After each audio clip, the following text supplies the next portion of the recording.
The first is that you have to use the internet to get to it. Right. And it's just my opinion that the internet is not as dependable and reliable as many businesses need for it to be for cloud storage. Let me say it this way. Residential internet service is not as reliable. If you have like with Amnon has a T1 that he pays through the nose for business purposes and business reliability. Amnon, do you see much difference in performance between the T1 and the Time Warner service you have? Yes and no.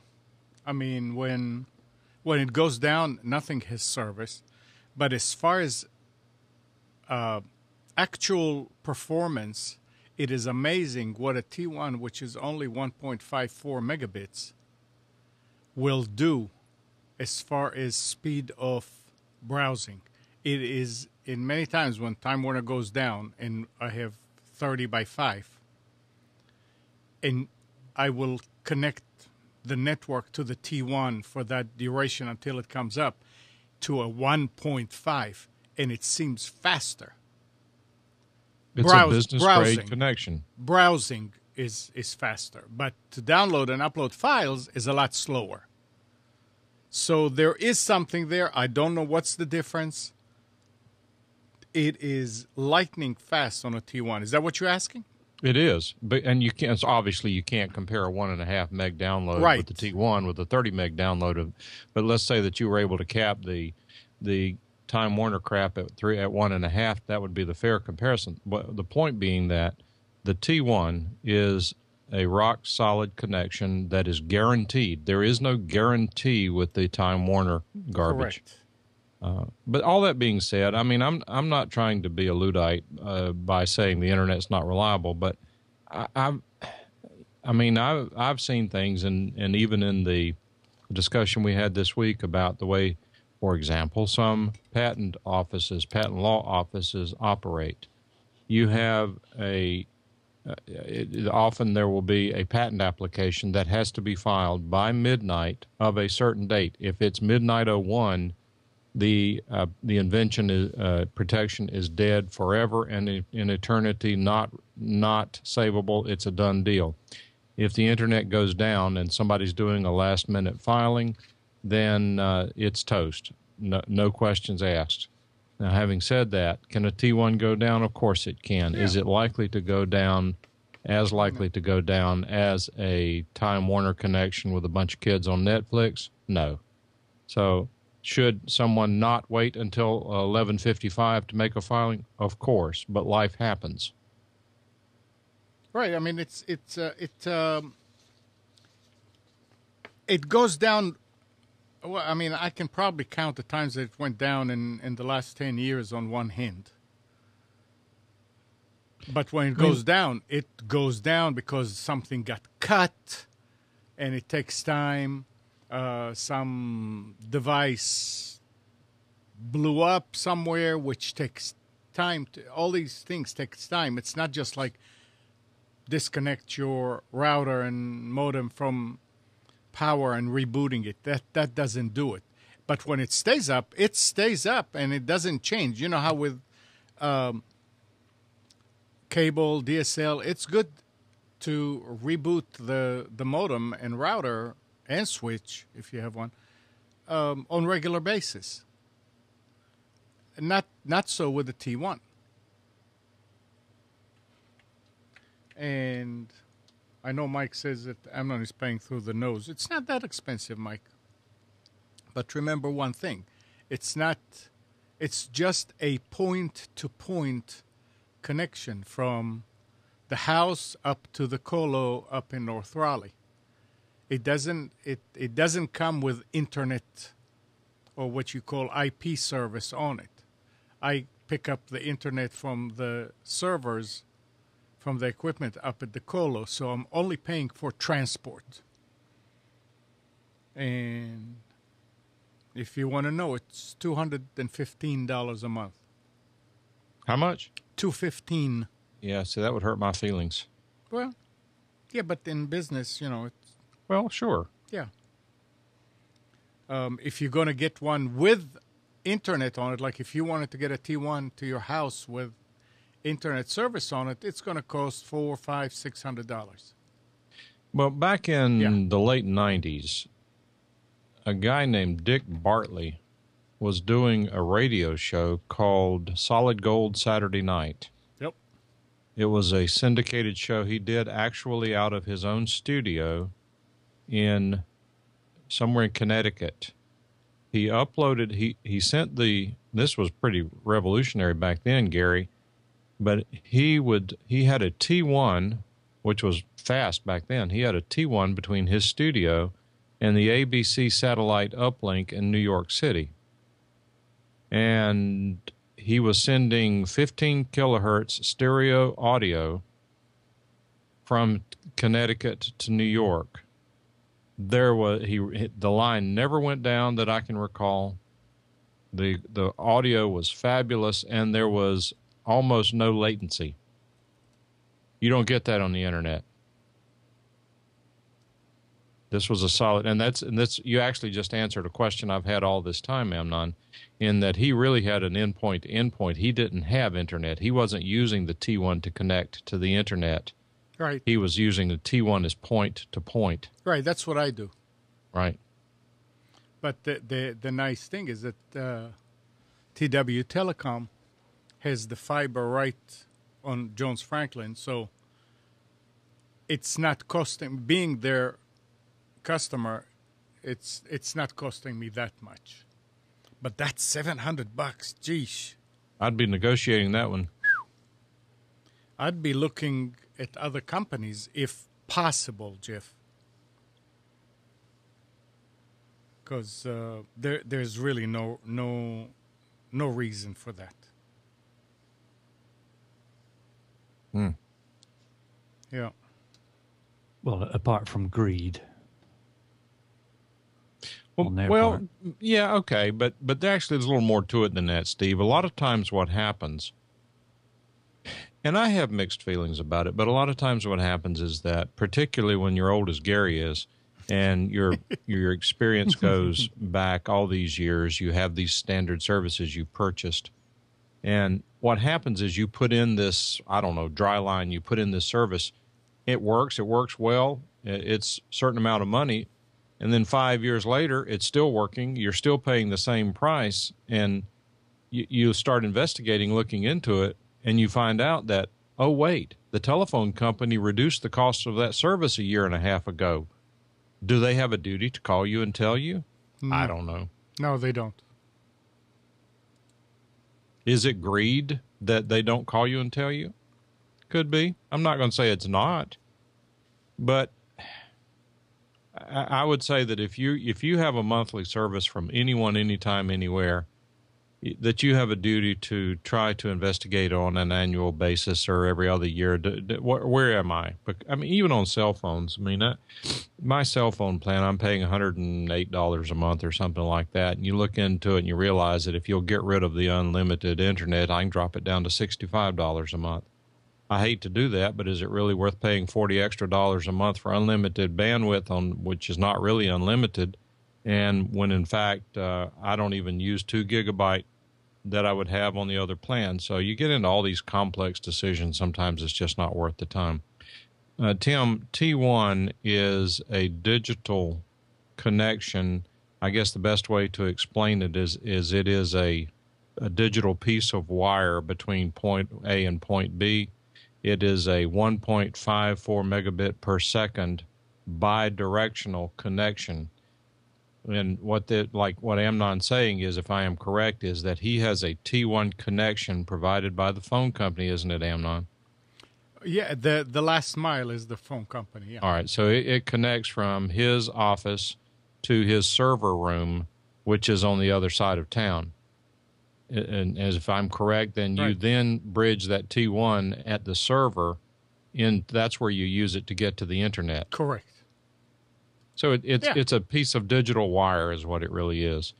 It's used for multiple things. For example, you can use a T1 sometimes whenever you have, and boy, I'm telling myself here, there are plenty of people here who know more than I do, but actually T1s were used For example, a local, you may have done the same thing, Amnon, when for dial-up service, you actually would have a T1 between the telephone company's central office where you dial into a number. Then you would bring in multiple dial-up connections into your server at your office. And what is that service called? 24 channelized T1. Right, but they still use it to connect to, they still use this to connect telephone lines, digital connection to phones. So what do they call these things? Everything's got 2, 3, 4 letters to it. Yeah, the ISDN ones. No. What do they call it whenever you have multiple lines on the same two? It was actually a 4-wire connection. A T1 is a four-wire, but they're using 2 and 2 together. You're talking about, I can't remember you're talking about bonding them? No. No, it's if I said it, you'd recognize it instantly. A lot of people that we're talking to here on the chat would know that if you're in an office and you had 10 lines on your phone or 6 lines on your phone, this is not the phone company bringing in 6 separate lines into your office. What they were doing is they were bringing in a T1 to the equipment room. It was a channelized T1, which means 24 channels of 64 K each, and it would be separated right there, and each channel has a phone line on it. Correct. Later on, when the internet came about, if you were in an office and you had like a 768K internet or something really odd, that's because what they did, again, they would bring a T1 in and take as many channels out of it that you needed for phone lines. So if they took out, just for the sake of calculating, 10 lines, that leaves you 14 times 64 for your internet. It leaves 14 channels at 64-bit. Multiply that, and you see how much internet you can have. So you would pay for a T1, and you get your phones and your internet on the same line. PRI, that's it, Gary. There, exactly. Yeah, that's PRI. That's of. ISDN. That's actually ISDN. It's not a T1. It is a T1 in the sense that it has 24 and it's 1.54. But from a PRI, you only get 23 channels because one channel is overhead. Data. Yeah. And on a PRI, and that's what we had at the Internet Center, I had PRIs because a lot of people connected via ISDN. They wanted to connect at 64K. While if you get just a straight T1, you cannot. You can only connect with a regular dial-up modem. That's the difference between a T1 and a PRI. Yeah. Anyway, enough of that. But it's a commercial service, and it has a different level of service, and you pay for it. Yeah, I mean, I would love to have a couple of T1s here instead of Time Warner Cable. But when I started with a law firm back in the late 90s, the only internet the firm had for the entire firm was a 128K ISDN. Yeah, that's... At home, go ahead. At home, I think I had either 1 or 1.5 meg down. I don't know what it was, something ridiculously stupid. And that ISDN, I couldn't tell the difference between there and at home. It was so fast. It was such a good line. For about, I don't know, 2 or 3 years, I was working with Northern Telecom to test ISDN routers, and they actually installed an ISDN line here at the house, and I was using different routers to dial in. And that was a great thing when you can bond 2 of them together to get 128. you actually getting an equivalent of 256. It is fast. Mm-hmm. Or Again, it it's a was commercial fast. grade connection. It's not this Right. consumer crap. Correct. Yeah, but it's also, I remember it was $104 a month Yeah. for the. Gene for the says, what is a ISDN. good internet download internet speed these days? And Gary says 10 to 30, which I agree.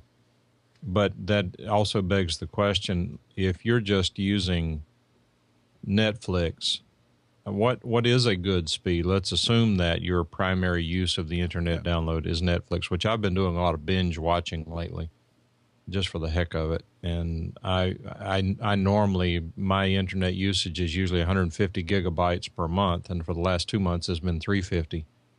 But I have 30 meg down as well. I still see some buffering from time to time, but I'm told that that's Netflix's fault and not necessarily Time Warner's fault. It's not really objectionable. But I would assume that you could probably watch about all the Netflix you wanted to watch, even in HD with a 10 megabit connection. Absolutely. The only thing is with the higher speed is you can do other stuff. Somebody else can do stuff around the house. Right. Steve, your download speed is what, 8? A maximum of 8, yes. Yeah. Do you watch Netflix or any of those streaming services? No, I watch YouTube sometimes. I'll go and watch a YouTube clip, and it only buffers just for the first few seconds generally. That's YouTube, though. Yeah, it's nothing in HD or 720p. I don't watch anything like that. But I would think that 8 would be perfectly fine so long as it's a good 8. Yeah, as long as you're getting close to 8. Sometimes when it's busy in the evening, because obviously we're on a shared ASDL2 line, then if other people are on using it, then it could possibly drop down to 5 or 6. Now, you said, so yours is DSL? ADSL2, yeah. Why would that be shared? I mean, to me, you would have more of an issue with sharing on a cable when you're sharing with your next door neighbor, as opposed to ADSL, where the connection goes all the way back to the central office and you're sharing at a higher level. No, it goes back to the cabinet, which is on the street or the next street. Certainly in the vicinity, and so you've got many sort of feelers or wires going out from the cabinet, which is sometimes it can be up to 1 or 2 miles away.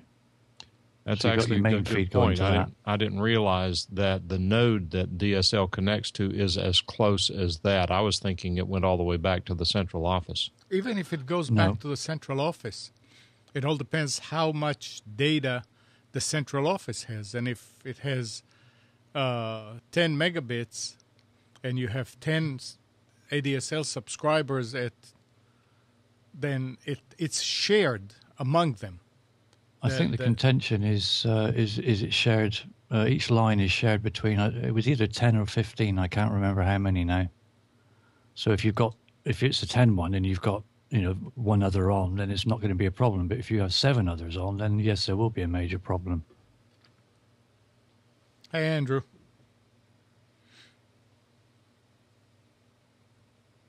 But I haven't really noticed any problems. I don't watch anything in 720p, and I don't subscribe to any service because I'm not a rich person. I'm poor. If I was rich, I'd have Apple products. Why? Because I was rich and I could.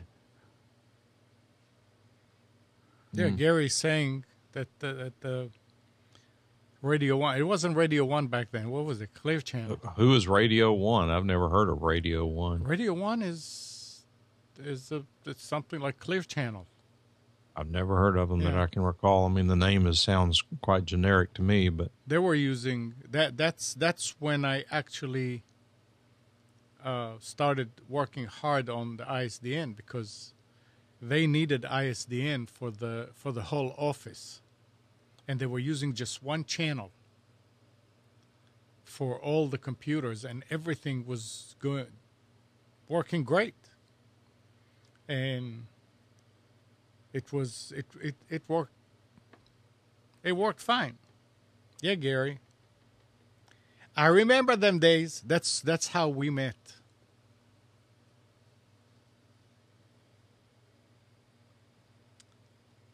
Was it Clear Channel or was it?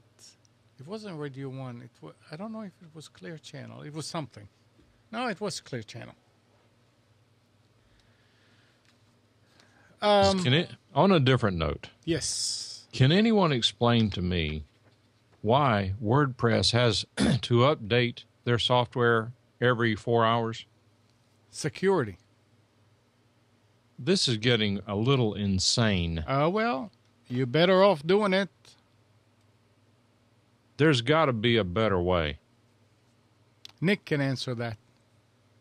I mean, I hate to be a spoiled sport about this, but I've gotten to where now, I mean, I have it, my servers have Softaculous installed on them so it monitors when a new release is available and notifies you. It's filling up my inbox.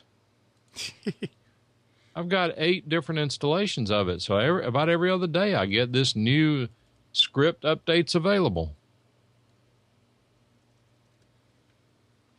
Well, that's the thing about WordPress. I was trying to explain something to somebody this week, to my friend Greg, who's running a couple of WordPress sites. It's easy to maintain and to administer your site because of the back end of WordPress and how it works. You don't have to know anything about HTML and about websites. You can just go in the back and do your stuff. He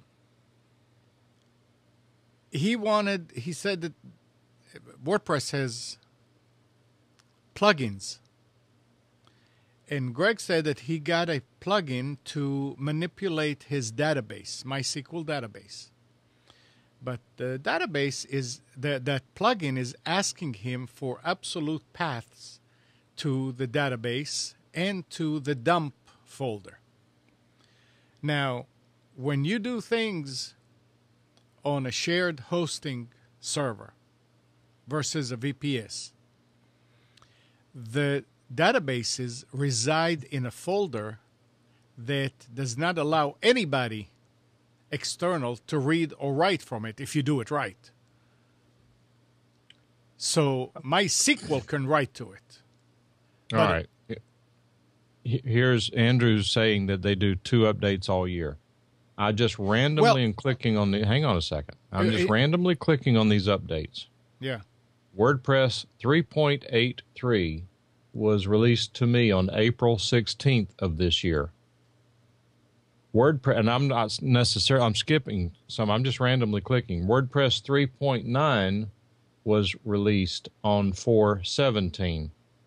They had a quick update. 3.91 was released on May 10th.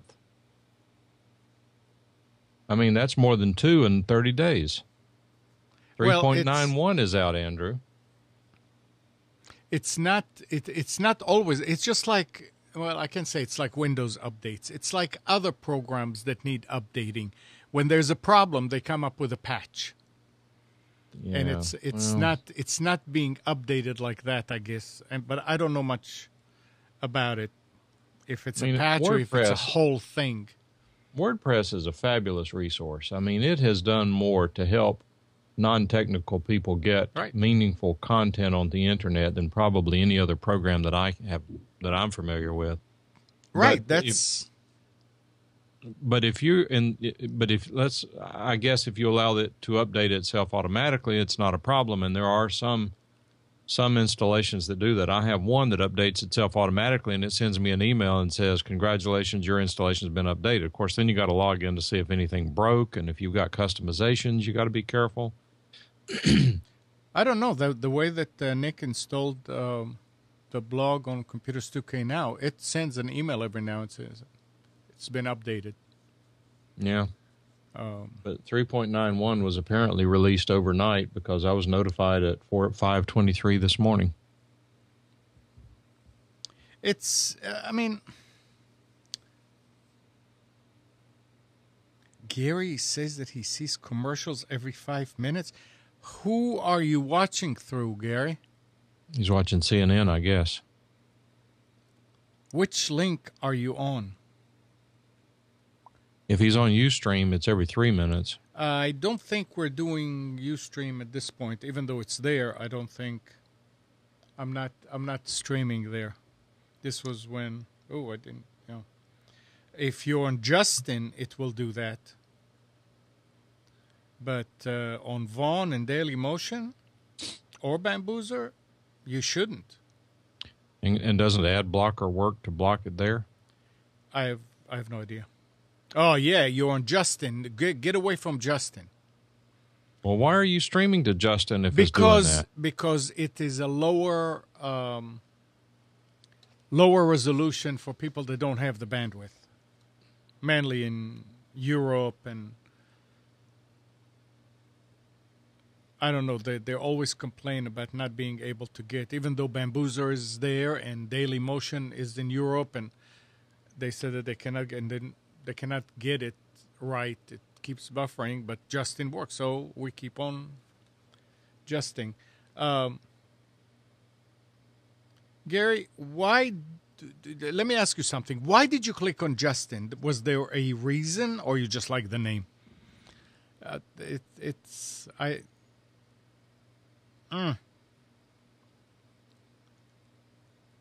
No, there's no such thing as only that works. I mean, I'm watching it on Vaughn, and most people are watching it on Vaughn because that's the default. You will get a commercial in the beginning. Gary, why aren't you calling in? Don't be shy. I know you're not By shy. the way, I'm getting ready to leave, and if anyone wants to call in on video, it's up to Amnon, but it might be a good opportunity if you've always wanted to be on Computers2know to do so. Yeah, absolutely. If anybody wants to come in. Oh, so Andrew's leaving. Well, I mean, it's Mother's Day. Get my Day. camera out. Yeah. I mean, it's fine. It's not like please call in. No, it's all right. Life will keep. Well, whoever does call in with video, I can guarantee you're going to be better looking than me. So thank goodness I'm not ringing in with video. Oh. By the way, between this week and next week, Andrew is going to be a year older. Is he? No. He is. He's going to age a year in the next week. Oh, that's the point. I saw a notice from either Facebook or some group or something that said so-and-so is having a birthday soon. And I went, oh, well. Yep. The big 3-0. Good grief. Is he? He looks older than that. He does, doesn't he? And you know what stops working as well after age 30? Don't tell him. Don't tell him. Oh, okay. Don't tell me, because I haven't figured it out either. And the hair, you start losing the hair. Well, from the obvious places, but it starts to grow in the ears and nose and other extremities. You'll see, Andrew. Andrew, I thought you had man parts. What do you mean boy parts?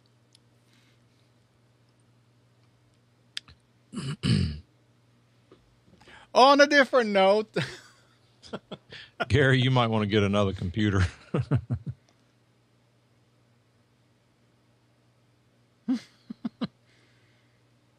Gary, you don't seem to be a very fortunate person for some reason. Why is this? He's challenged by the technical issues. No, I mean, with Vaughn, sometimes it will sit there. And if you're using, try to use a different browser, too.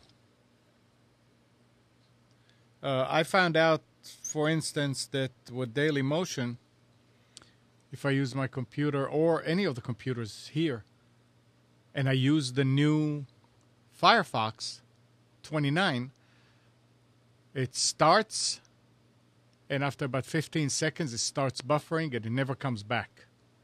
And because we had problems with Daily Motion about a week or so ago, I thought that this was still a problem.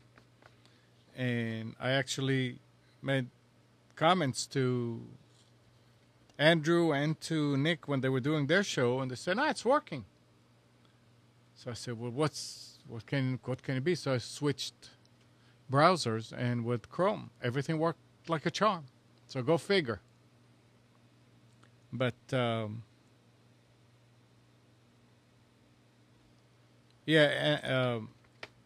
Gary, there's no reason. I mean, you should be able to use Vaughn or Dailymotion. Like I said, try a different browser. Steve, how did you do that in chat? What do you do? That little comment, Steve gives Eiffel a big hug. That's the old days of ICQ. It's /ME for me. And then it just says Steve, and then whatever you type after that shows up? Yeah, as if somebody else had typed it for you. You know, like Steve gives. Instead of Steve, give Eiffel a big hug, you sort of say it as, that's it, tries it, well done. Hey. Yep. It's good fun, actually. Sometimes you can send a message and somebody doesn't spot it straight away. So now everybody's going to start talking in the third person? Is that what you call it? In the third person effect, yes. Mm. All right. Yeah, Gary, and Bamboozer actually is higher resolution too than well, maybe not higher than Vaughn, but it's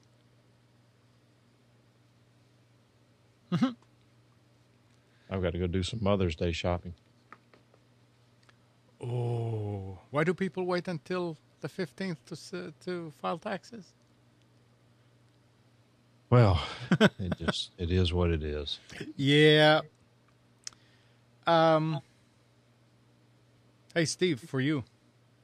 A deal has been made between groups representing content creators and ISPs in the UK concerning how the ISPs should respond to suspected illegal file sharers. In short, the ISPs will send letters or emails with an educational rather than threatening tone, alerting users to legal alternatives. The rights holder will be notified of the number of such alerts that have been sent out, but only the ISPs will know the identity of the offenders. Only 4 of the UK ISPs have agreed to the voluntary copyright alert program so far, but the remaining ISPs are expected to join the program at a later stage. The debate between rights holders and ISPs has raged on for years. This agreement falls short of the proposals put forward by the rights holders groups, but the ISPs have argued that it is not their responsibility to police users and that a legal process already exists for going after individuals, which is true, even here. I mean, if somebody puts in something on one of my servers in their website, you don't go after the ISP, you go after the user and you say, hey, take it off. You can't do that. You've got service immunity. If they don't, well, I don't know that you have immunity, but then if they don't do it and law enforcement asks you to block that account or do something with it, then I have to comply. With the court order, yes. Yeah. Otherwise, it's no, go away and get a court order, come back. Well, let's put it this way. If you're running an ISP, you have a little bit of sense too. And if somebody is calling from, I mean, even if it's not law enforcement, is calling from, let's say, from ASCAP. Oh, you leaving? Gotta go. Okay, Mike. Got a lot going on. You guys have fun. All right, you too. I'll check in a little bit later, possibly, but if not, I'll see you next week or the week after. Okay. All right. Take care. Steady, All right, Mike. Tell Minor LA Happy Mother's Day. I will do so, and likewise to your better half. Thank you. So, no, Steve, so if they call, let's say, from ASCAP, and they say something about you have somebody on your server that has posted illegal stuff or copyrighted stuff, and we would like for you to do something about it. If I go and I see that that's actually what it is, that it's true, I will block that particular page or the account without, I mean, there's no reason to cause more havoc to people to go to the police and to court and all that. I'll take it down, and I'll ask the customer what's going on. But that makes you responsible for policing the internet, which is it's not your job to do. I understand, but I'm not policing it. They are policing it, and they found something. No, it's you're making that decision. As an internet service provider, you're providing a service for your customers. Right. If your customers choose to violate copyright law or violate the DMCA, you as a service provider only have to give information to the police on a court order. If they come to you and say, "Oh, this you have got a customer who is posting things up that are copyrighted. We would like you to ban that user." Well, no, sorry, I'm immune from prosecution because I'm a third party, or they're a third party to me. I'm providing the service. I'm not responsible for what they post. Right, but you see, that's the point here. If they start threatening me, then I'll say, okay, go to court. But if they're playing it nice and they're asking, I am not going to ban the user. I'm going to comply and stop that particular page from coming up. And you need to take it farther. And then I'll get in touch with the user and say, what's going on? Listen, initially I would get in touch with the user to say, look, we've had this complaint. I've had a quick look, and to me it looks like that as well. Can you confirm it is or it isn't? Do you have a license? Do you realize you're breaking copyright? Right. I'd be grateful if you remove it, because if you don't, they're going to get back to me with something heavier, and then I'll have to force you to comply. Essentially, that's how it happens, because it all happens within the same 5 minutes. Yeah. But the problem with that we have in the United Kingdom at the moment, and it's, to a degree it's pretty much the same over there, is that the City of London police, who aren't London police at all, it's a small square mile in the centre of London, who have no legal jurisdiction apart from anywhere, apart from that square mile in London. They're the people that are going out in cahoots with the Movie Picture Association and the Recording Industry Association of America. They're in cahoots with them, being funded by them, to go out and send out these threatening letters to internet service providers. They're threatening people that are advertising on these sites that might or might not have links to counterfeit or to copyrighted merchandise, not that have been proven without any question of doubt or any shadow of a doubt that they have. It's only on the word of the entertainment industries. And that we know for a fact that they have been completely wrong and, walking down the wrong path so many times before, and yet they continue to believe them every single time. And it's a complete farce. Yeah, that's when it comes to repeated situations like that, you also have to look at the other side. I mean, you have to look at both sides, and you've got to look at each individual accusation on its own merits. But unfortunately, they just see an accusation and believe them hook, line, and sinker. It's totally insane. Yeah, no, you can't just believe it and just go with that just like that. Unfortunately, they do. That's wrong. You have to work both sides. Because they've got no alternative, have they? Because they're being funded by these entertainment corporations, ploughing in millions of pounds to this to their police fund. They've shall I say bribe? They've donated to all the parties' political funds and everything. So obviously they've got an ear that is on their side. So they just have to click their fingers, say what they want with whatever accusation they want, and instantly, block that site. That needs censoring. And it is absolutely disgusting that we're allowing them to get away with it, because the more that they're allowed to get away with no one challenging them, the more they're going to continue and dig themselves deeper and deeper that it's going to be impossible to get out like a weed that takes over your garden. You're never going to be able to get rid of it. Yeah, that's true. Thank God it never came to that over here. I mean, I had a couple of times. You've got the 6 strikes, haven't you, over there? Which is basically they say to you, you've been naughty. Oh, 6. You've got the next one. You've got a 6 strike policy in America, haven't you? But it's like, oh, you've been naughty. Mm-hmm. You've been really naughty. Oh, you've been really, really naughty. No, look, you've been very naughty. You really have been very naughty.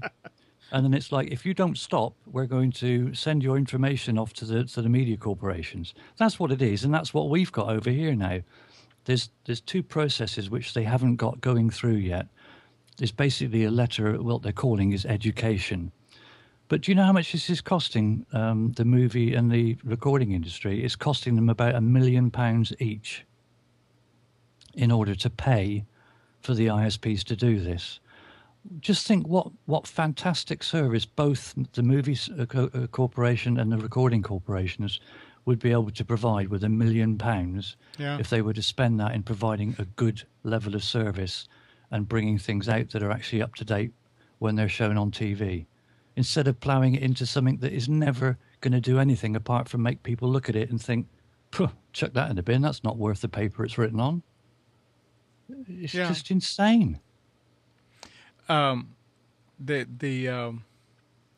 the shows that we do here, I go and I pick up, or I let the hosts pick up intro music from what's that site? freestockmusic.com. SoundCloud, something like that. Some place that actually has free stock music, and it's actually has the license there, and you can use it and all that. Yeah, royalty free. Royalty free. And what happens is, when I upload it to YouTube, many times it comes back, it says third-party copyright violation. I can't remember what it says. And you go, and it's pointing to the intro music. Mm. And I would go, and I have a system where I go and I just pick up the link to the music and the link to the license, and I send it back to them. I said, here. I started paying attention who's doing this when I was reading that there's a lot of people on YouTube that will claim copyright, but they don't really have that copyright. Yeah. And I see a lot of them that says administered by CD Baby. And I'm saying, yeah, that sounds bad. That doesn't sound right. Well, lo and behold, last week we had a guest on one of the shows who is a composer. And she wanted to play one of her clips. So we did. Of course, it came back and it said, administered by CD Baby. And, I sent it back and I said that was the composer who was on the show, and she gave us permission. She actually asked to do that. Her music was really nice. It's it's soothing. It's like sound healing. Her name is Jill Matson, by the way. So I went looking at her music on the internet. And I wanted to get my wife a CD from her. And it says, you can go listen over here. And I clicked in. And I'll be damned if it didn't come up with CD Baby. Mm. And it actually is a legitimate outfit that administers I have music. Heard of them before. Yeah, CD Baby. I mean, what a name! You right away you figure, this is just somebody. That's a big scam. Yeah, but it's real. CD Baby is apparently a lot of the lower people that don't want to pay a lot for administering it go there, because many of those claims that been done were by CD Baby, and I'll bet that somehow they really think that they're administering it But Well, it's like Gemma in Germany. They're the German equivalent of the RIAA, if you like, or the the music licensing. yeah, Their automatic assumption is if they hear music, it must be copyrighted. Therefore, they need to have a cut of it. They need to be paid a license fee, interesting. irrespective whether it is. And this is why YouTube videos in Germany are virtually all blocked. You ask anybody from Germany if they can watch YouTube music videos. No, they can't. They've all been blocked because their automatic assumption is, oh, that's music. We must have control of that license somehow, whether it's an independent artist that has no contract whatsoever. They automatically assume we need to be paid for that, whether that artist is underneath their umbrella, if you like, or not. and that is terrible to automatically assume you're guilty, basically. So the assumption of guilt, you need to then pay a fortune to prove your innocence.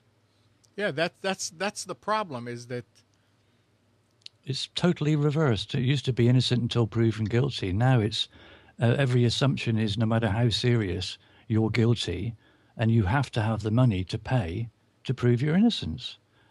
When the hell did that happen for everything? well, at least I don't have to pay money to prove that I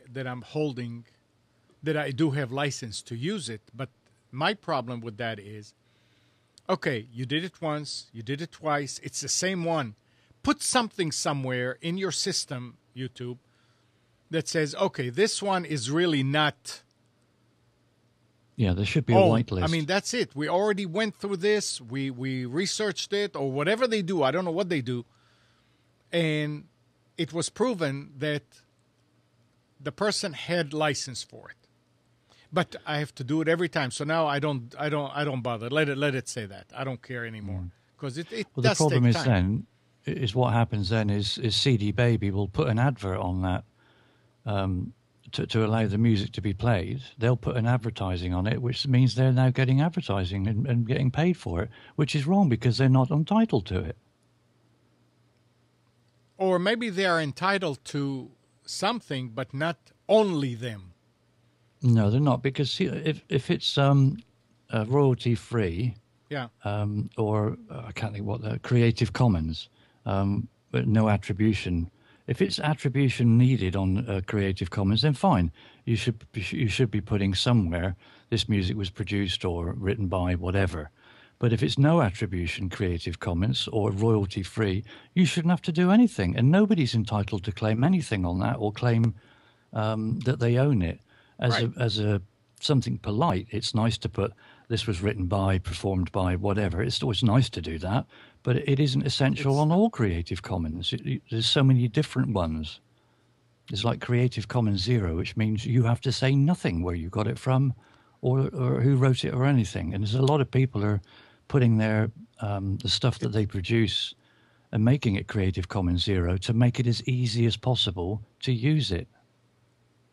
In many cases, I mean, not in many cases, but in general, you also cannot trust that when you go to one of these sites that it's really royalty free.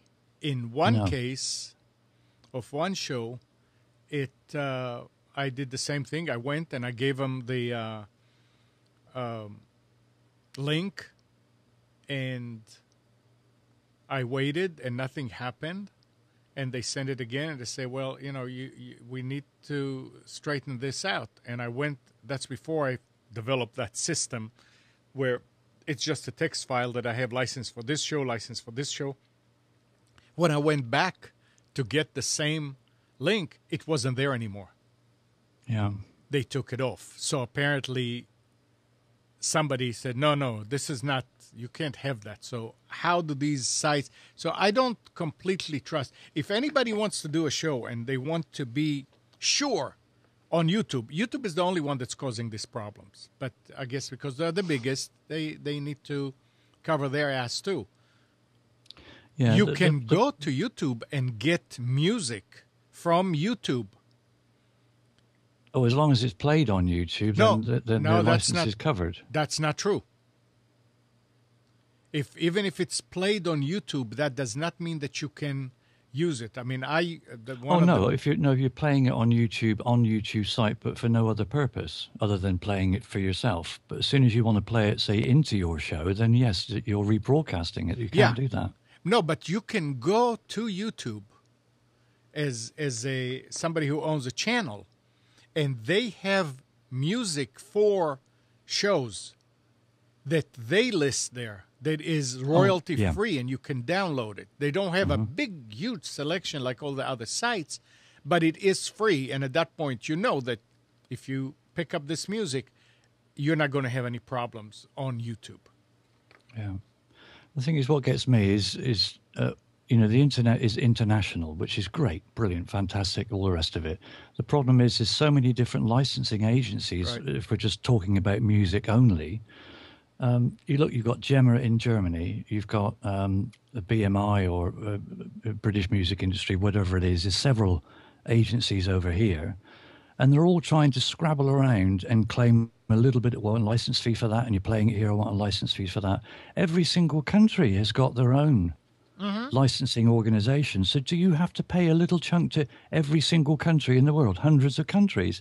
It's insane. It is insane. There needs to be a central repository which says, okay, we are the worldwide licensing authority for music. We're the worldwide licensing authority for television, whatever it might be. And then you pay one fee to them, and then it is either they then distribute it to, okay, that was played in Germany, here's your tiny little cut. That was played in England, here's your tiny little cut. But it just doesn't work like that. It's supposed to be, you pay in, if you want to play music on radio in the US, you've got two, haven't you? You've got ASCAP and I can't think what the other one's called. BMI. So you've got those two. So if you want to play all music, you have to pay licenses to two. Well, why the hell isn't it one? Why aren't they making it simple and responsible so that you think, well, I need to pay a license fee, or I want to pay a license fee to make sure that I'm legal. Look on the internet, where do I pay a license fee? There's one place to go. That's what it should be. Then everybody can find it. Yeah. But instead of that, they've got 75 different licenses that you need to apply. How the hell are you supposed to know which one? It drives me crazy. They're fine. They want their cut of the cake, and they want to milk it for everything they possibly can. Yeah. But they need to make it easy for people to pay it, because all they're doing at the moment is they're making it as difficult as possible, and then suing you because you didn't find the right way. That's all right. Let's switch. Let's switch before I explode. Can somebody tell me what is so great about Beats that Apple wanted it? 3.1 billion, wasn't it? Yeah. What? I mean, just because Dr. Dre is associated with it. What's so great about Dr. Dre? What is so great about these headphones? No idea. I mean, I've not tried a pair, but brand name does, as Tim says, brand name, it does make a huge point in the market if it's something that's well known. But 3.1 billion for a headphone company? Are you insane? Yeah, I don't understand what, I mean, okay, so teens buy Beats, Tim says. If Apple came up with their own headphones or whatever, don't you think that all these market will go, I mean, the Apple market, unless they think that Apple is going to gain customers for their other products just by buying a company that has a huge following? I don't know. I mean, the Beats headphones are generally sort of big headphones that you wear at home, aren't they? They aren't the sort of in-ear type, I don't think. They have got those in the range, but the majority of their range, as far as I understand, is the sort of fairly bigger, chunkier headphones. Yeah. But how many people do you see walking down the street with that kind of headphone on? Not that many. That's right, you don't. So I don't understand. Why on earth do they need it? I don't know. This is Unless what I don't understand. Some remarkable new invention that's coming out as in-ear phones. Maybe they've got something we haven't heard about yet. It says in the articles that analysts suggest the headphones will open up a new series of product lines for Apple, while the streaming service will jumpstart its effort to compete with Pandora and Spotify as iTunes growth slows. If Apple wanted to, it could certainly have built a streaming subscription service itself. The company had been floating the notion of one with label executives in recent months, but it's possible that Apple's most recent attempts to extend its music business beyond the iTunes Store helped convince Cook that he was better off getting outside help. I mean, what that tells me is, we don't know how to do it. These people did it. Let's just buy it. Yeah, we've run out of ideas on how to innovate. Let's just buy a company. Isn't that a shame? I mean, up to now, they've bought lots of small companies for their inventions, their patents, or whatever you want to call it. But this is a pretty major purchase for them, isn't it? I mean, it's $3.1 billion. It's a massive purchase compared to the other ones they've recently made. Beats headphones cost $14? No, I don't think so. They're very expensive as far as I'm aware. Beats headphones price $200. Jeff, I don't understand your comment. Beats headphones cost $14. Beats headphones price $200. Oh, he's saying that they cost $14 to make and they sell them for $200. Oh, the cost. Okay. Yeah, that's well. Yeah, that's very much like that's Apple. Like isn't it? Apple. That's Apple. That's traditionally Apple. I mean, why do you think Apple has got so much money in the bank? It's because they make the iPad and the iPod and iPhone for next to nothing. The actual cost of the thing is a couple of $100, and they then charge $600 for the phone. So they're making how many 100%? Yeah, that's how they work. Absolutely. And the silly people are quite happy. And people are buying it. Yeah, people are buying it too. Oh, I need a new iPhone because I need to show all my friends what an idiot I am. Sorry, how much money I've got or had. Those of you that don't have Netflix yet, Netflix warned the world the price would be going up. Well, Friday, the company began emailing subscribers with details of its plans. The price of a streaming subscription is rising by $1 to $8.99 per month. And this is still a steal for the unlimited viewing Netflix providers. New members around the world will see similar price hikes, according to Associated Press. And CNET says that subscribers in Britain and Europe are already being notified of similar £1 and €1 respective price hikes. The good news is, and where was it? The existing members would stay at current pricing, $7.99, for a generous time period. And the company's staying true to its word.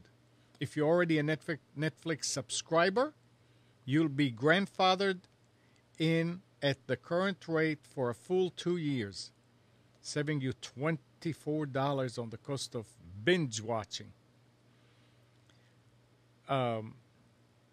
Why did the articles say the company began emailing subscribers?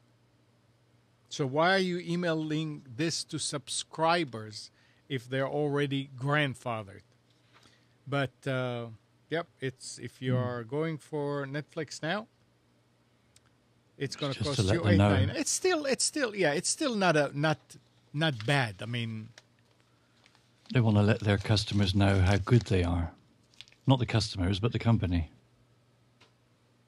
Yeah.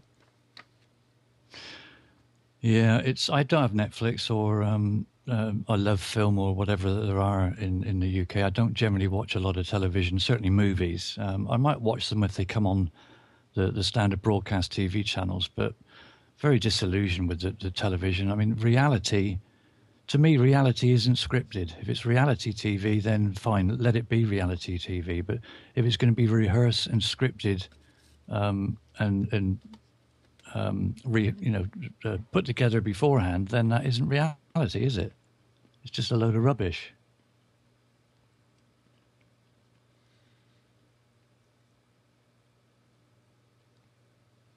I'm looking at the chat. Yeah, I'm just reading that as well. Somebody's typed a lot in all of a sudden. No, Gary, I don't watch EastEnders. I used to about 15 years ago, maybe 20 years ago, but then I woke up, smelt the coffee, and realized that my brain had been washed enough. Here's something else from the UK. Microsoft is cheaper to use than open source software. UK CIO says. Joss Crease, CIO of the Hampshire County Council, told Britain's computing publication that part of the reason is that most staff are already familiar with Microsoft products and that Microsoft has been flexible and more helpful. Microsoft has been flexible and helpful in a way. We apply their products to improve the operation of our frontline services, and this helps to de-risk ongoing costs. So I guess they're talking about learning curve. I don't know how, All I can say is that he must have been taken out for one humongous, great big sized meal in order to come out with that drivel. I mean, that is ridiculous. If somebody can operate a computer that you can install OpenOffice on or any of the other Office suites on and type into a word processor document or into a database or spreadsheet, that is no different to typing it into Office. There's corruption there. You've got to be absolutely blind and stupid not to see that the guy's been got at. Yeah. That is... And obviously Microsoft has probably drastically reduced the price probably down to cost so that they continue to buy it from them rather than lose them as a company or as a contract. Well, They've been known to do that before. Even if you reduce it to cost, it's still money.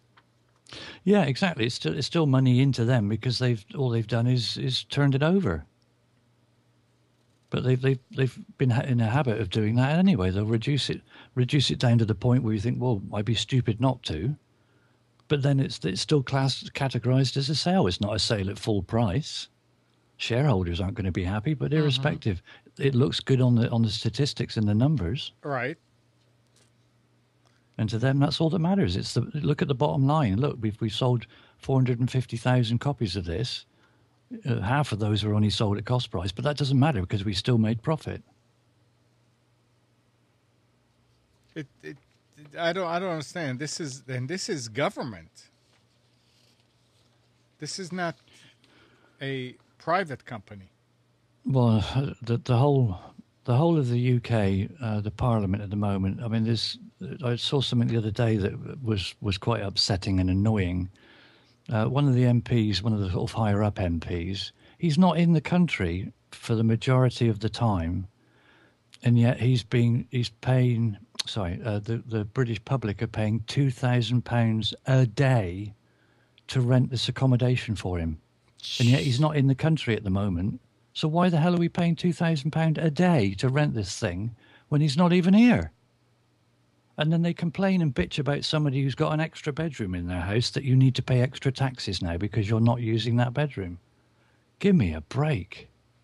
So, and nobody's talking about that? Everybody's talking about it, but they're not listening. And you can't read about it and find out about it in the usual places because we've now got this law that they've brought in saying that if we choose something, it could be inciting rioting or inciting violence or inciting... what's the word? Mistrust and things like that. Basically, if we don't like something, we're going to censor it and we'll get the site blocked. So nobody can talk about it. You're not allowed to congregate in groups of any more than 3 anymore because you could be inciting violence. It's insane. The whole world's going mad. What does Tim say is why is 90% of the education intrusions in the U.S. moving to Google Drive then? No. I don't know. It's dollars, money. let's go on. Be glad that you don't live in Russia. Russia is tightening its grip on free speech and freedom of the internet by creating a new bloggers law. This policy follows the pattern set by China, Pakistan, Turkey, and Iran. Any site with more than 3,000 daily visitors will be required to register and be held to a number of restrictions. Quoting the articles, besides registering, bloggers can no longer remain anonymous online, and organizations that provide platforms for their work, such as search engines, social networks, and other forums, must maintain computer records on Russian soil of everything posted over the previous 6 months. Now, I don't keep up with what's going there, but what is Russia today? Just whatever. Russia. It's not all the individual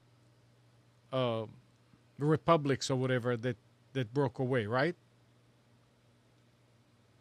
Do you keep up with what's going on over there, Steve? I need the bits and pieces I may catch accidentally if I happen across a news article and there's something else that might be there that relates to that. But yeah, I don't generally watch the news, to be honest, because it's way too depressing. Okay. It just winds me up, and then I end up not enjoying life in general. But it's a shame. Yeah, I don't really have a comment apart from the fact that they're turning very much back into what they used to be like, Yep. by the looks of it. Yep, he's Putin, all right. He's putting his finger in all the pies and wants to control everything again. Nielsen, the company that studies the viewing habits of television viewers, announced its finding in a blog post Tuesday. Since 2008, the number of cable TV channels offered as a bundle rose from 129 to 189 in 2013. But in that time frame, viewers have consistently only watched an average of 17 channels. The data seems to support the notion that consumers are better off subscribing to channels a la carte, but cable companies are of the opinion that the price of cable TV wouldn't change much if channels were reserved a la carte, because content providers won't sell the most popular programs to cable companies unless the providers' other channels are also served up. Nielsen concluded in its post that quality is imperative from both content creators and advertisers, signaling the possibility that more Americans will cut the cord after realizing that their cable bill has increased in the last few years, but their consumption of content hasn't. And that is the point here. You're paying more and you're paying more because they're giving you that brochure with so many channels and you look at it. But if you sit down and think about it, you're still watching the same stuff. And not only are you watching the same stuff, I mean, I'm finding myself when I sit in the living room and Kathy's there and watching something, oh, she's watching Netflix. It's not even TV.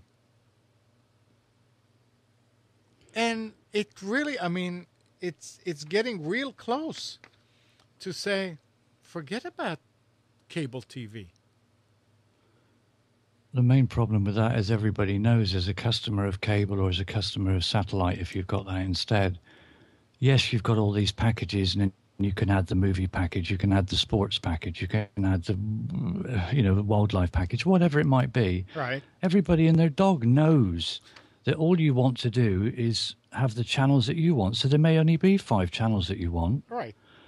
So why don't you just pay for 5 channels? That's what should be available. That's what they should be providing, but they're not, because they're scared stiff, and I understand why.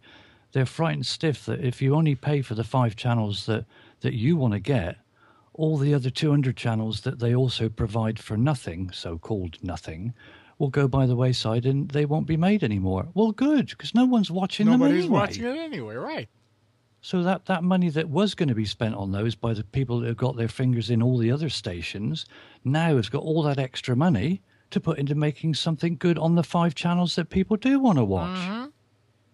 You know, it's an on-demand society that we live in now. So let me have on demand what I choose, not what you tell me I need. Wake up, for goodness sake! These. Gene, yes, you should update.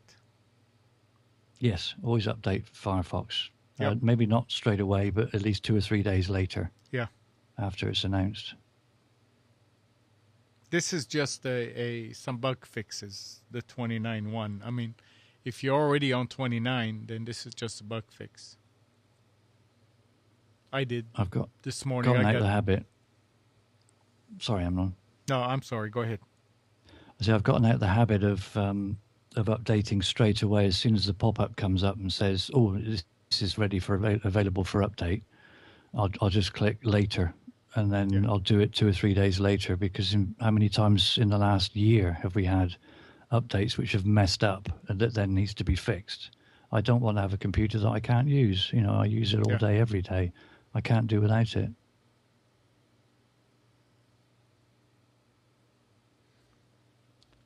If anyone would like to call in, you can always call us on 919-518-9773. Or if you have Skype, why not connect in with Computers 2K Voice? Or if you have a video connection and you'd like your beautiful face to be shown, or handsome if you happen to be male, then you can call us on, what's the other one?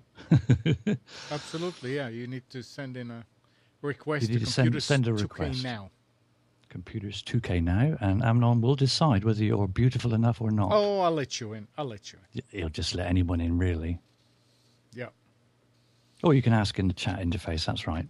But yeah, feel free to call in. Another person who has an opinion is always nice to have. And then also we might get to see somebody else's face apart from Amnon's. Looks like not that he's not a handsome beast. I mean, I can always switch it over to the C2K symbol. I can hide behind a paper. And if you had a picture of the Mona Lisa on that, see, we wouldn't know.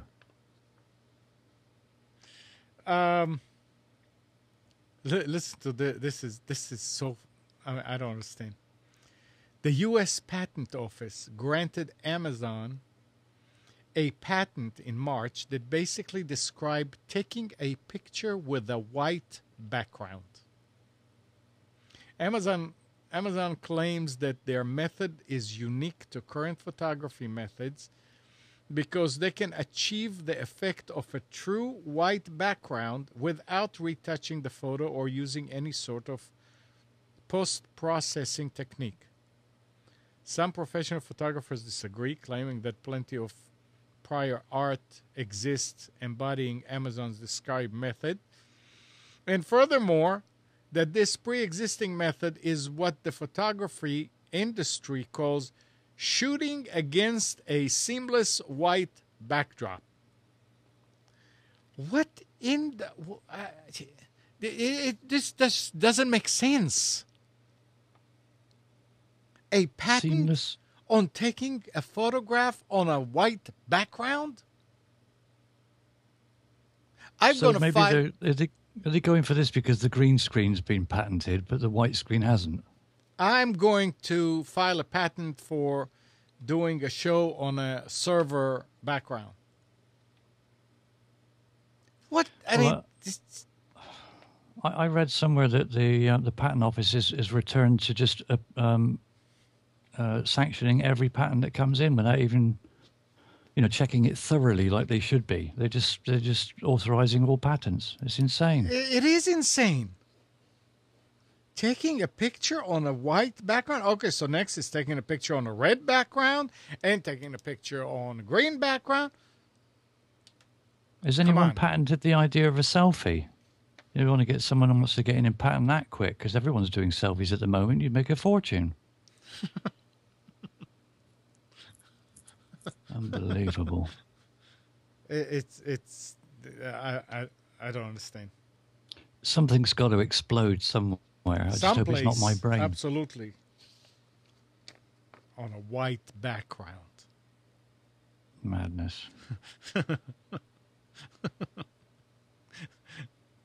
Goober Geek say it's called taking a picture in my hospital room.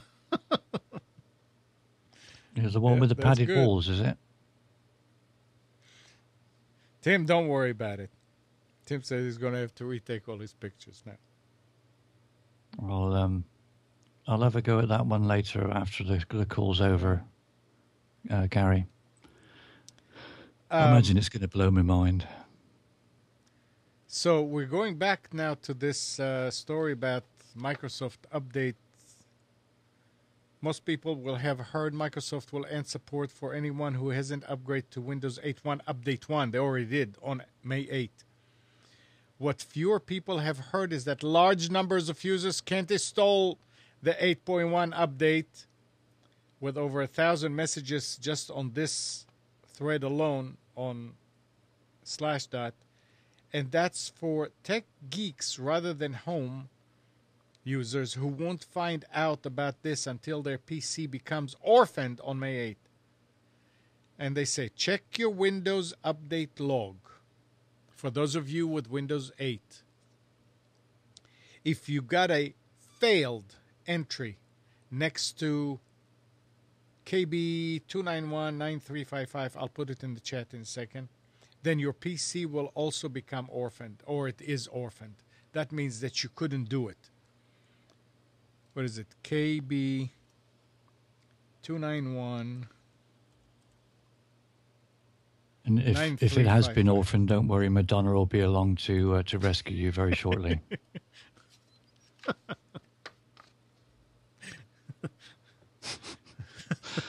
I'll make it orphan just for that. Dear. But you need to check your Windows update log and to find out if you're an orphan. It's like a road crash, isn't it? You think, well, nothing else can go wrong now. I mean, they've really messed up big time, and they've tried their best, bless them, to try and fix it. And no matter what they do, they just keep getting it wrong. Yeah. So let's wind the clock back, shall we? And then just before you release Windows 8, and then somebody wakes up and goes, ding! Oh, I've had an idea. We're going to mess up doing this. Let's just wait for 6 months until we've got products out there that it can be used on. I don't know. And you don't hear anything from Microsoft why this is happening. Yeah. Well, they seem to have lost the plot completely, haven't they? I don't know who's supposed to be in charge of customer satisfaction, if there is such a thing at Microsoft, but why they need to be given a severe kick up the butt. Eiffel is saying, I've been getting calls 2-3 times a week for months now. Microsoft Tech support for Windows, or Windows Tech. The scams. You don't tell them, don't call me, Eiffel. If you really don't want to get any more calls from them, then you play along and you say, oh, really, help me, please. And when they tell you you say whatever they tell you to do, but when they tell you to download the program, which is TeamViewer, and install it, you say, okay, I did. And they ask you for the number. Oh, that can be tricky. What you need to do is you need to let's see. I mean, I enjoy talking to them and just leading them on while I'm working and say, yeah, right, yep. You can give them the number and they may be able to connect, or they couldn't connect. I'm sure you're going to be able to find TeamViewer numbers online somewhere. Well, the thing is, with Eiffel, Eiffel admits herself that she's not that computer savvy. But she's got the ideal excuse anyway. All you have to do, Eiffel, is tell them I've got a Mac computer, and they'll go away and leave you alone. Oh, that's true. I never thought about that. Absolutely. Just say I've got an Apple Mac. What's Microsoft? And they'll go, oh, thank you, bye, and they'll just leave you alone from then on. I had a ball doing it when I went for an hour with them and recorded it. What was going on? These guys kind of know what they're doing. They definitely can multitask and do things on the computer while they're talking to you and have your attention. Well, I would have thought somewhere along the line you would have got, they would have sent notes to each group that's doing this saying, oh, this number's a Mac. And you would get taken off the list, I would have thought. But I mean, I don't answer my phone anyway. My main phone, either it's unplugged or it goes straight to answer phone. So I never talk to anybody on that phone. I've got a cell phone or a mobile phone, and I've only got about 4 people that know that number. So I never have to speak to anyone on the phone I don't want to. It's brilliant. Yeah. People come and knock on the door. Don't answer it. It's great. You don't have to get involved with anybody. Huh? Oh, dear. But it's if you have nothing to do, it can be fun. And I wonder, when they call you over there, do they speak French or do they speak English? Well, she's saying that they're speaking Pakistan Indian accent. Well, yeah, but I mean, do they speak? They speak English, and they expect you in. That's interesting. Almost like your number's been given out to somebody, isn't it? Yeah, but the thing is, I mean, it seems like they should know that they're going to have to talk. Oh, they always ask, do you speak English, apparently?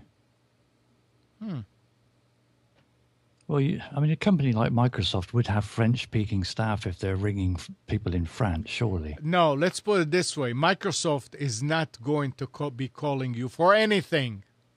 No, but if they were, then they would have French-speaking staff, wouldn't they? Well, wouldn't, the first question they say to you is, hello, I'm from Microsoft, do you speak English? What? What planet do you think I'm on? Mars? Yeah. With an Indian accent. Hello, do you speak English? Yes, I do. Do you? Yeah. Yes, I do. Shame you can't. Goodbye. It's very interesting. Yeah.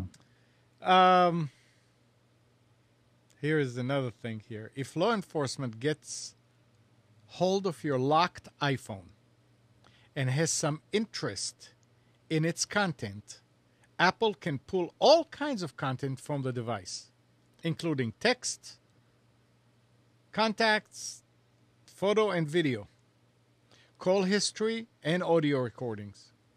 The company said in a new document that provides guidance for law enforcement agencies on the kind of information Apple can provide and what methods can be used to obtain it,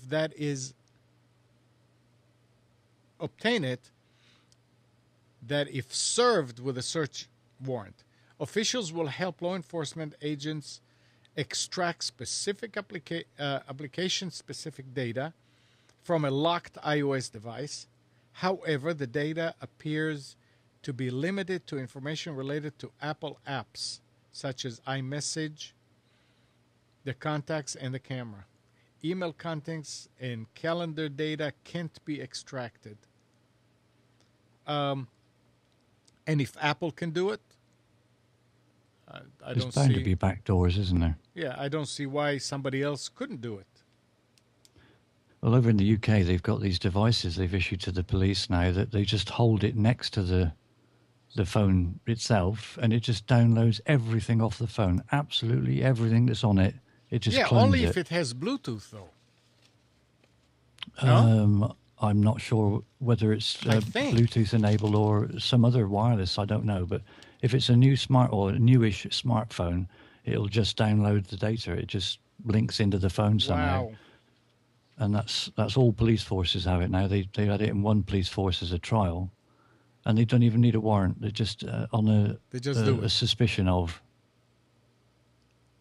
Disgusting. And you thought it was your phone, and you had, you could lock it and have a password on it. It doesn't matter. They just clone it, and that's it. They now got it, and they do what they like with it. Well, it's a free country. You're free to do as you're told.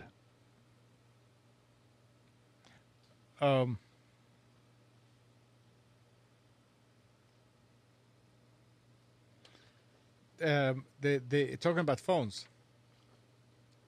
The numbers have been telling us for a while now that formerly expensive feature phones have been slowly displaced by more feature-rich, high-end smartphones.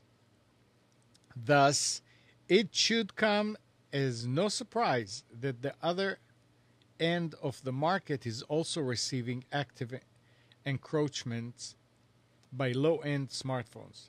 Now, ARM is suggesting that it's actually quite conceivable for OEMs to produce a smartphone for as little as $20, as long as you compromise a bit on those things which actually makes it a smartphone in the first place.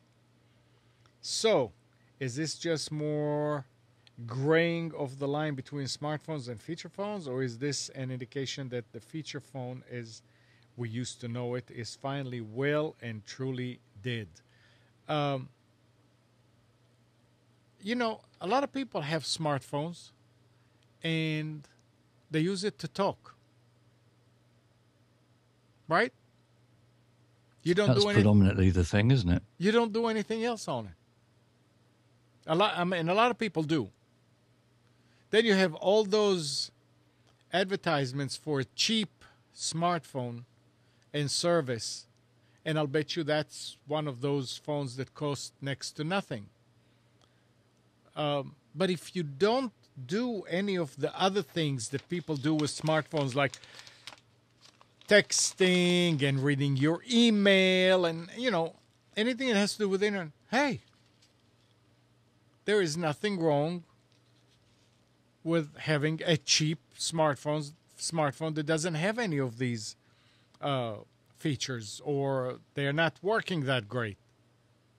You don't need a phone that's got quad core and 27 or 32 gigabytes of RAM and right. Goodness knows how many megapixels camera if all you're using it for is a phone. And you might want to put some contact information and things in and perhaps have a basic camera, but the rest of it for playing games and doing what an awful lot of people do. It's incredible the amount of people that you see walking down the street now with their nose glued to the phone. They're not watching what's going on around them. They've got no clue about, if somebody was to run into them.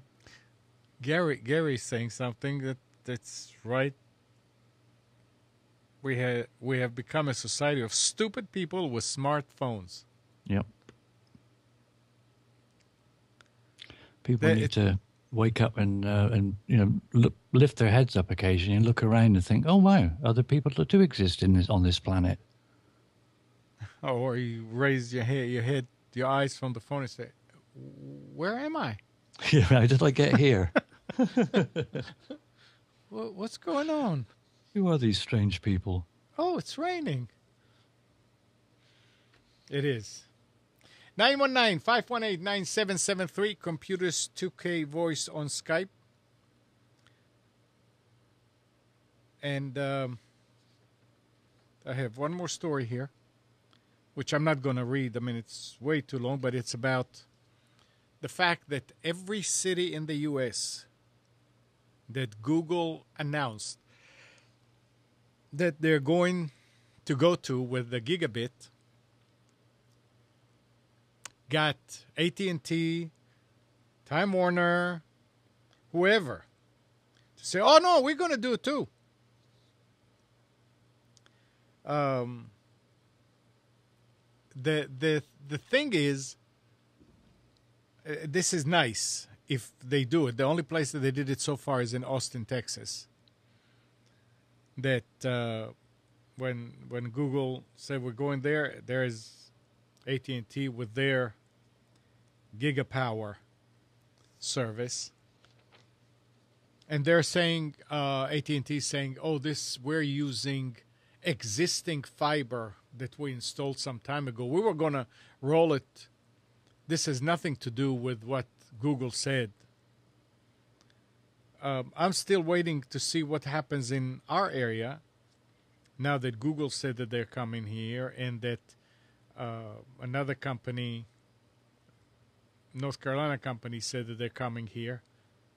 We still don't see anything, or I'm not seeing any news about that.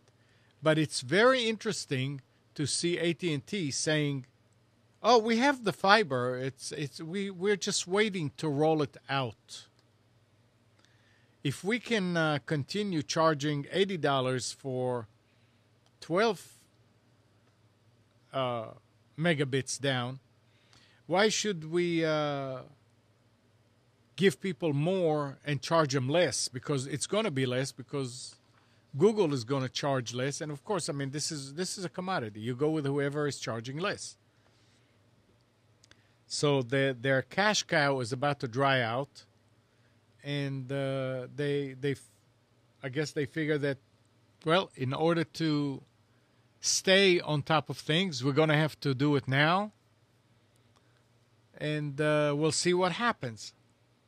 I don't think there's any place other than Austin and Kansas City now that has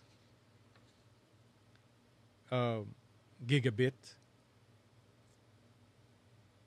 Almost expect them to go and sabotage Google's fiber network just so they can keep theirs going longer. AT&T also plans to bring Gigapower to a total 14 markets, including Austin, the Triangle region of North Carolina, and Atlanta. I mean, what do you mean suddenly you're planning to do it, AT&T? Why didn't you do it before? Look, if Google comes here, or AT&T, or Time Warner, and they're about the same price, if Google is a little bit more, I'll probably go with Google, because they are the ones that made the other ones go for it. And I hope everybody would do that. This is my philosophy also about buying stuff. If one store sells what I'm looking for $15, another store sells it for $10, then the first store says, but we will accept anybody's advertised prices and sell it to you for that price. I'd go with the one that actually was selling it, saying we're selling it now for $10, instead of the one that will accept competitors' prices, because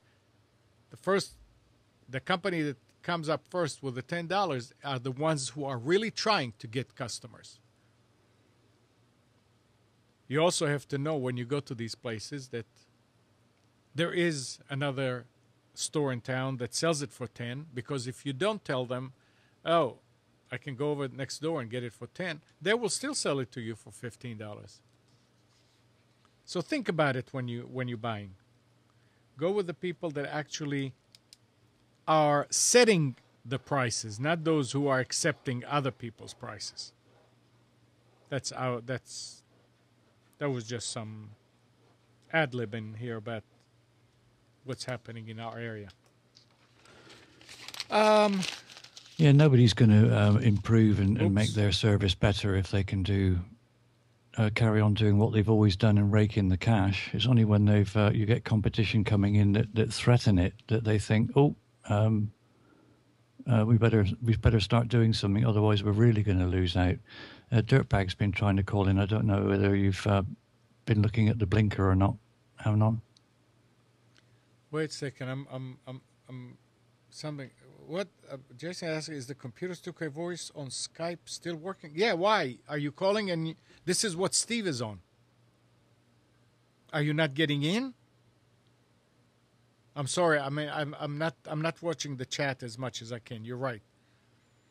I didn't hear a little. We normally get a. I would see a pop up too.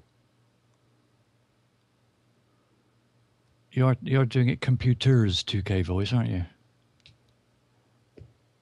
Yeah, I don't know then. That's I'm connected on that one, Dirtbag, so it should be okay. And I don't see any missed. Yeah, I don't see any missed calls either. Then he's wiped his glasses this morning, so there should be no mist about. Jason, try and... That's interesting. Try and call on Computers2know now. You don't have to do video. But you probably will have to ask for a connection. Let me see if you're already here. Have you called in at some point in the past, Dirtbag? No, you're not. So try and send a request to Computers2know now. That's very interesting that it's not working. I don't have a phone with me. Can somebody else just call 919-518-9773? And I'm not going to answer. Just call it for a second. I just want to make sure that it's working. One of you kind people. So I'm sorry, Steve. You were talking about something when I was. Yeah, we're just saying. Oh, I can't remember what I was saying now. Yeah, we're just talking about Dirtbag was saying I was hogging the lines, and I said no, it's not limited to just one. So it's like a normal Skype call. You can have several, up to 10 people, I think, isn't it? Yes. I don't understand why it's not ringing then, because I could hear it going. Okay, guys, you can hang up. I see 2 people are calling now, and it's working. You can hang up, guys, unless you want me to answer. Yes, if you want to answer, stay on the line. Oh, there he is. Your call is important. What did you do different? I closed out Skype and reopened it. Oh. So thanks, Microsoft. Well, this is on Linux, but yeah, it's the Microsoft version. Yeah, so I had some insight on the whole cable thing. Company I used to work for, a buddy of mine does the Time Warner account there. Not going to name any names, but this was years ago, mind you. And I remember him saying at one point that, Time Warner's got, all this capacity to make, connections faster for the users, but they're just sitting there waiting for, the competition to, say, oh, well, we got, something faster than Time Warner. And then when, they do that, then they're just going to flip the switch. Bam, okay, we got something faster than that.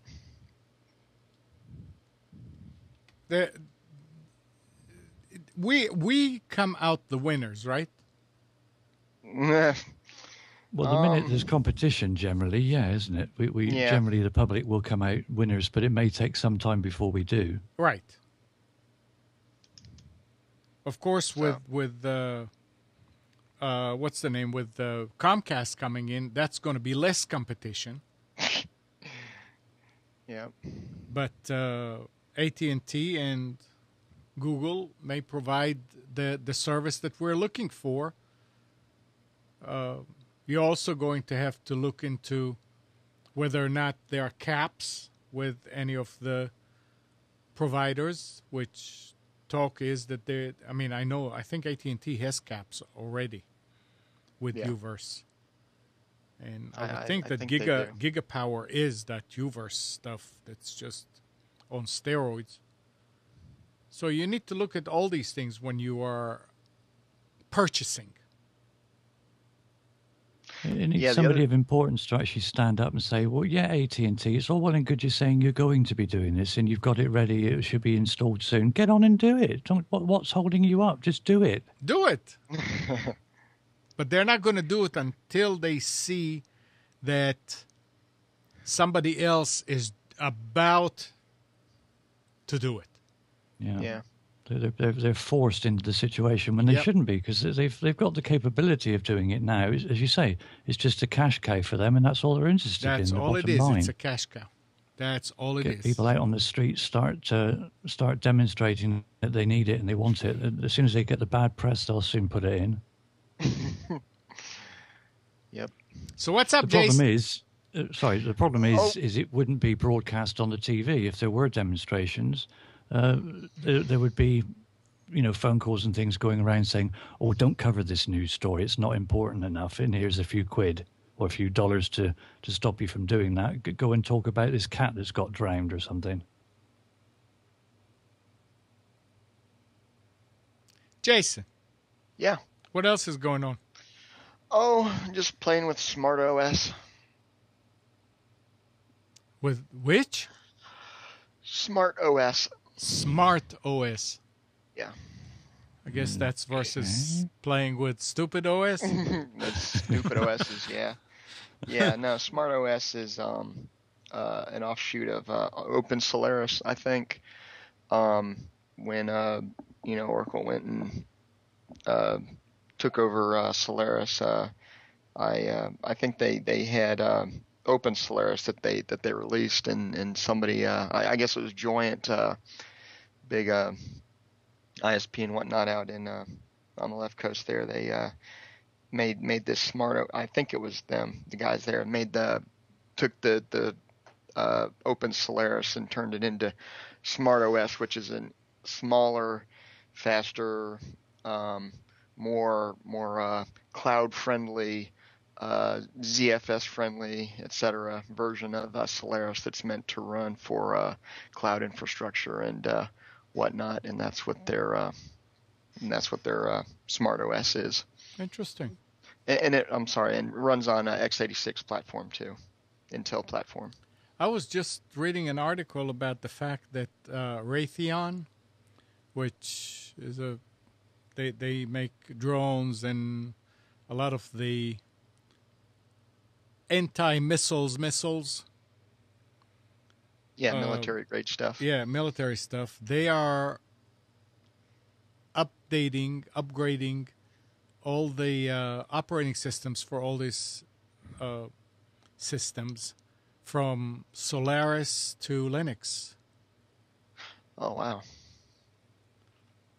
Yeah.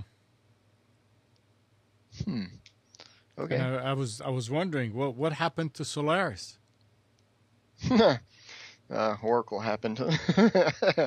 Well, it's still out there. I'm sure there's still a lot of it, but it's not going to die anytime soon. Like, keep hearing that mainframes are dead, but that's, we know that that's still not true. But I think Solaris is going to end up like mainframe, still be around and still have a need for it, but I don't think it's ever going to go away completely. No, you're right. It'll be here for a long while. Yeah.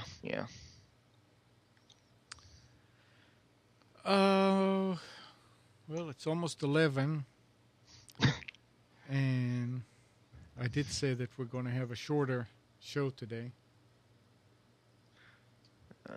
because of plans. Take out your mothers. Well, I can't take my mother out anymore. Unless, I'll be sued by the state for digging. Get a few frowns, I would imagine, wouldn't it? The what? You get a few frowns for people looking and frowning at you. Oh, I'm just going to take my mother out. Bye, Eiffel. See you next week. Yeah, have a good week, Eiffel. Unless there's more stuff that you guys want to talk about, let's end it up. Oh, Eiffel's in New York City at the moment. The what? New York. Eiffel's in New York apparently at the moment. Cool. Good for you, Eiffel. That's a nice thing for Mother's Day. Yeah, nice thing to have happen. Cool. I hope you have a nice week, and you've got a long time you can spend there. Yep, and stay safe. Yeah, I don't really have a lot to yak about today, Amnon. All right. Jason, did you have anything you wanted to add? No, I think that's it. All right. Well, thanks, Amnon. No, thank you guys. You have a pleasant day with what's left of it. You've got an extra hour as well. Thank you. The what? You have an extra hour to enjoy for today. I have an extra hour to help fix stuff. Yeah. Excellent. I'd rather sit here and do this. But I'm getting looks. You promised. All right. Again, thanks, guys. All right, thanks, Amnon. See you next week. See you next week, everybody. Good morning to Kathy, Hannah, Nabil, Mac, Norm, Katie, and Donna. Thank you for tuning to Computers2know Now. We hope you enjoyed and maybe learned something from our time together. Remember to practice safe computing, back up your hard drive, and update your virus scanner. We'll be back here next Sunday at 9, but you can always reach us at Computers2know.com. And while you're at it, like us on Facebook, subscribe to our YouTube channel. Tune in tomorrow morning at 11 for the Health In Show. At 1 o'clock, it's Breaking Free. And at 7 in the evening, it's the Tanya Love Show. See you, everybody.